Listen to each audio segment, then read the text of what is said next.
What's up, everyone? Brent Silberbauer here with another market update. It's been a while since I did a whiteboard session, but I think we need it right now. A lot of people are asking me, hey, what's the market going to do? If I'm in the market for a house, should I wait? Is the market going to crash? What's going to happen? Well, I'll tell you right now, there is becoming a bit of an affordability issue with homes here locally in Chico.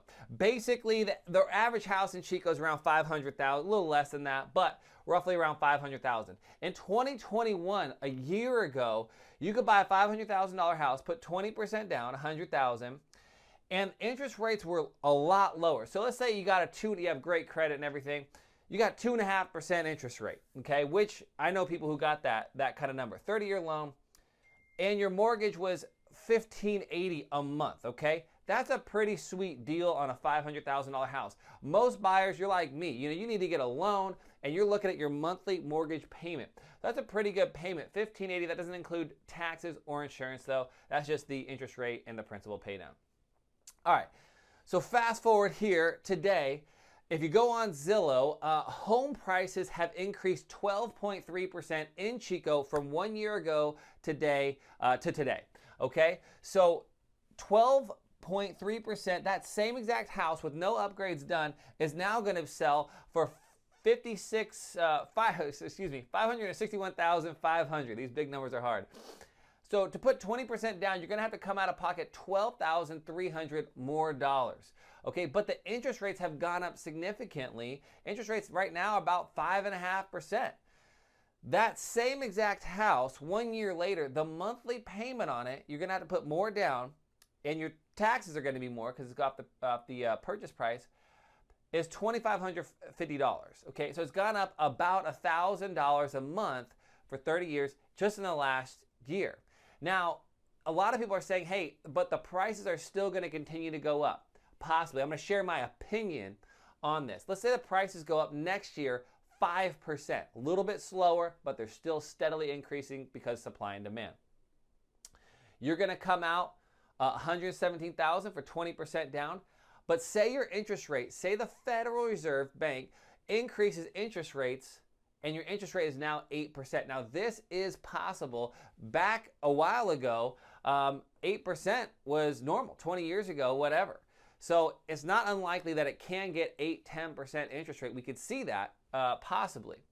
If that were the case, your monthly payment would then be $3,400 a month. That is literally double, more than double, for the same exact house bought 2 years prior, okay? So you can see this is gonna hit up against income.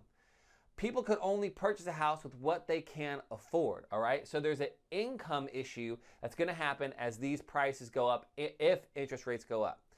So a lot of people are saying, oh, we're gonna see a crash. We're gonna see this big crash. It's gonna be like '08 and all that other stuff. Well, '08 was a little bit different. Now here's 2008 and 2022. Here's the issues that were going on in 2008 that caused the real estate crash, which is a legitimate crash.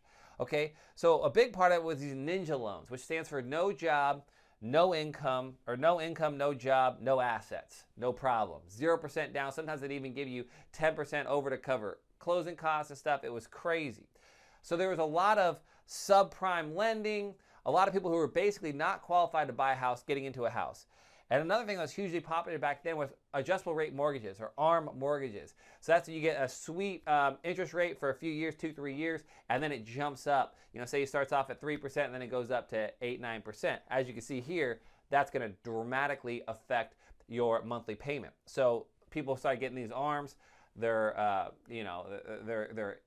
initial rate would be up, boom, and they wouldn't be able to afford their house and they would foreclose on their house. And then Wall Street was involved with that. They were taking the mortgages and packaging them in securities and selling them. It's kind of complicated, but that added to all this craziness, which led to a legitimate crash.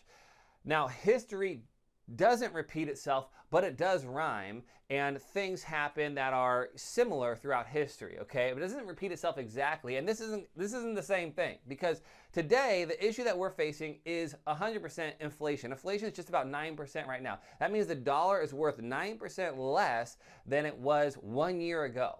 And if you think about that, you're making the same wages. That is, you got to work like 13 months, out of the year to make the same amount as 12 months. You lost a whole month's worth of purchasing power by the dollar inflating. And this hurts low-income people absolutely the most.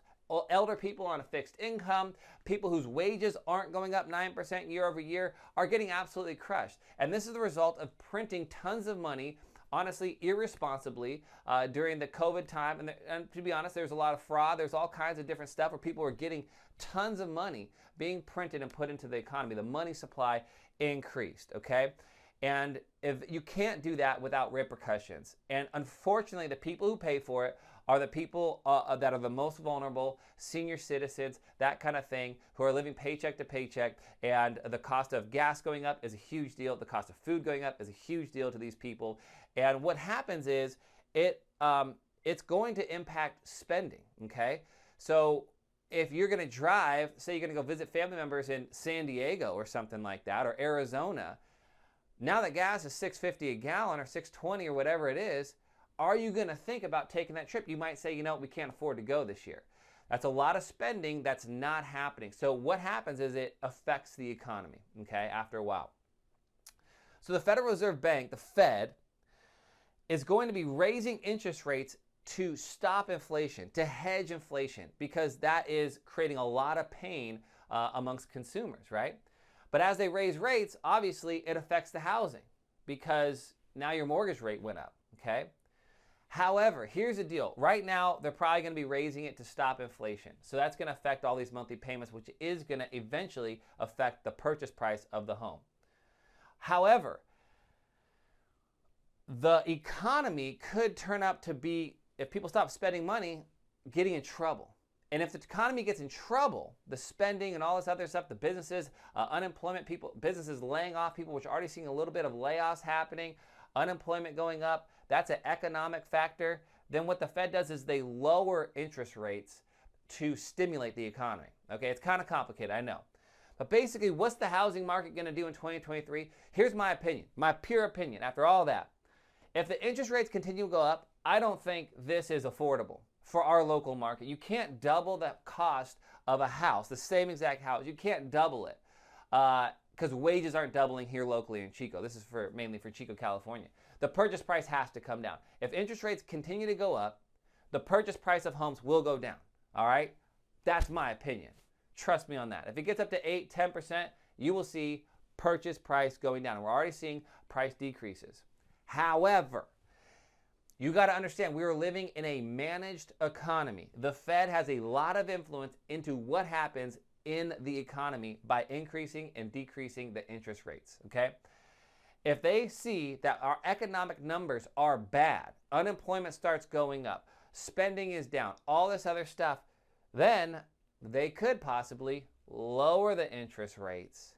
If they lower the interest rates and inflation is still large, obviously, the purchase price is going to continue to go up.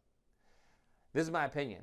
What you got to watch is what the Fed does. If the Fed raises these rates, the purchase price in the future of homes in Chico will go down. If the Fed lowers it or doesn't raise it too much, that purchase price will go up. This is my opinion, is the leading indicator that you have to look at is what the Federal Reserve Bank does with interest rates. All right? So, sorry, I'm not saying exactly this is going to happen or exactly that because I don't know what the Fed's going to do. But this is my opinion. Watch the Fed, see what happens. But regardless, I think your monthly payment, no matter what, is going to continue to go up with inflation. So if you want to buy a house, the sooner the better, to be honest with you. And if you want to sell, I think now's probably a great time to do it. We don't know what's going to happen. So it's kind of, you got to just watch basically what the Fed does. So that's it in a nutshell. Thanks so much for watching. We'll see you soon.